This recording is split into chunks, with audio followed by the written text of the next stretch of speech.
Please welcome to the stage, Mr. Kyle Voorhees.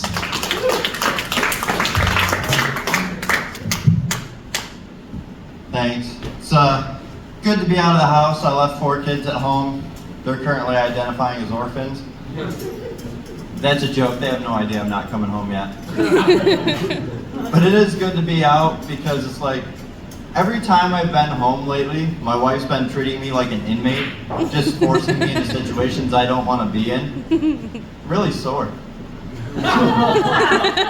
She's been making me do a lot of gardening. Kind of screwed up my shoulder a little bit. But it's okay. I'll forgive her. I've been working on being more ambidextrous. I feel like that's what you gotta do. Like that's the stepping stone to, being able to go both ways. So, for the past couple weeks, I've been working on being bilingual. I've been working on a trial version of Babbel, learning Spanish, and it's been going okay, but it's getting a little hard, and I've started realizing that all the Mexicans around are talking shit about me, so I'm probably gonna quit that soon. Yeah. Today was one of those days, like, I don't know if you've ever had one of those days where you feel like testing out the crash rating of your car. Like when someone pulls out in front of you and they're like, haha, I don't have to follow you. It's like, I don't think you realize it, but the next 2 to 5 seconds while you're expecting me to brake, I get to decide if your life has value or not. Quite frankly, my car has a 5-star rating. I'm likely to speed up. Has anybody been in a car accident? Anybody ever been in one on purpose? I did that for like 5 years in a row. Yeah.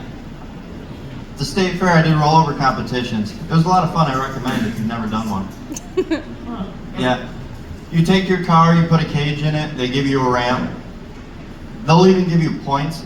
You don't even have to go all the way over. So the first door is 1 point, and then you get another point for the roof, another point for the last door. You land on the wheels, they give you 6 total. And that's per roll, so you make it all the way over 2 times, that's 12 points, and they'll give you 2 bonus points if you can drive off. It's a lot of fun. I've actually made more money rolling cars than I have doing stand-up. That doesn't say much, but I think I might be in the wrong career. If you can't tell from that story or any of the other stuff you've heard, I'm not really a city person. Kind of grew up in the country. Like in one of those houses that has a driveway and a mailbox. Like when I go and let my dog outside, I don't have to take him for a walk to use the bathroom. He just goes in the yard. And I don't have to clean it up. Like the kids will just find it on their shoes. It's great. I don't have real neighbors where I'm from. So especially at 9 o'clock at night, one of my favorite things to do, you just walk out your door onto the front porch and stand like this and just hiss into the yard. You don't even have to worry about anyone driving by. You don't gotta aim. It's not even hard. If you want to challenge pee in the wind, you gotta have a strong stream for that though. But the only thing you gotta do is not pee on your feet. It's not that hard. All 4 of my kids, they're girls. I try not to think about it, but they are. And they can all pee outside also. It wasn't I really taught them. It was just I locked them outside and told them to figure it out.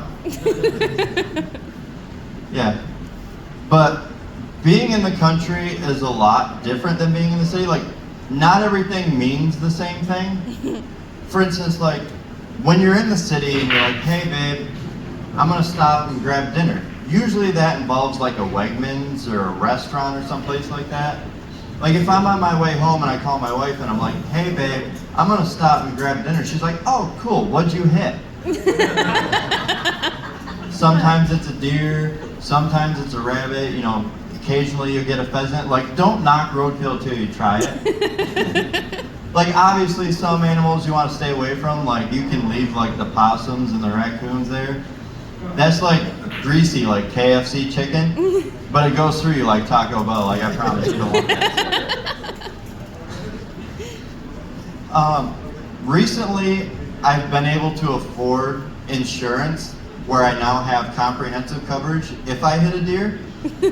And I asked the lady on the phone when I got it, I was like, so what do I do now when I hit a deer?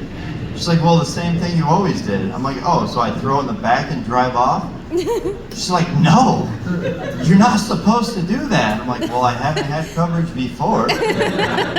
She goes, no, you have to call the cops and let them know. I'm like, okay, what are they gonna do?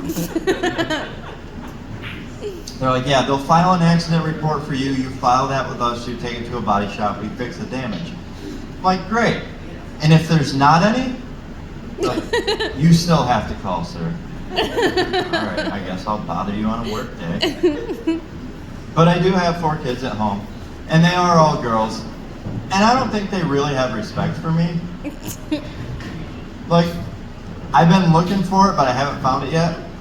Like, is this so much to ask for them to just clean the shower drain out? Like, right now, it looks like Chewbacca's living in my shower drain. I don't think I've taken a shower in like 5 years without at least 2 inches of water in the bottom of the tub. Like, I don't know. I work on cars for a living, so that dirt water around my ankles, my wife thinks my feet are tan. I didn't realize growing up that I was going to be using Nair as drain cleaner, but here we are. But I've tried to come up with some other creative solutions because that shit gets expensive. So lately what I've been doing is I've been collecting all the hair out of the shower drain and making voodoo dolls out of it. It's really thrown everybody for a loop though. Like you just walk around the house on a Sunday and be like, hey, do you know who showered last? Like, no, it wasn't me. You stab one real quick, you're like, well, wasn't me, that was an awfully big twitch, you should go clean that shit out. And it's like one of those small parental victories where half it ends up on the shower wall looking like the shower needs a shave. Yeah, I mean, I'll take a win where I can get one. I ran into a problem recently.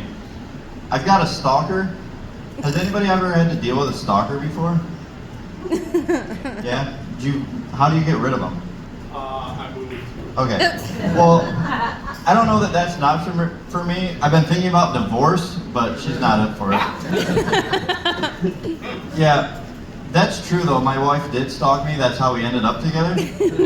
Like, I should have known. All the red flags were there. I walked into AutoZone to buy washer fluid, and she's like, I need your name and phone number for your warranty, please. I'm like, that's crazy. You didn't even ask me your make model yet. But she did. I bought some parts.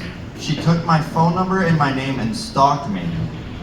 And that should have been her red flag, because it took me a week to realize she even messaged me. But yeah, I don't know, something about me said, please. So now I'm just trying to figure out a way to get rid of her. I did go ahead and make some stickers. I didn't bring any up with me. They're voodoo dolls, and they have this little cute QR code that you can scan. That way you can follow me online on social media. That is my preferred method, by the way. I'm only allowed 1 stalker at a time, and this one won't leave. So. All right, guys, thanks.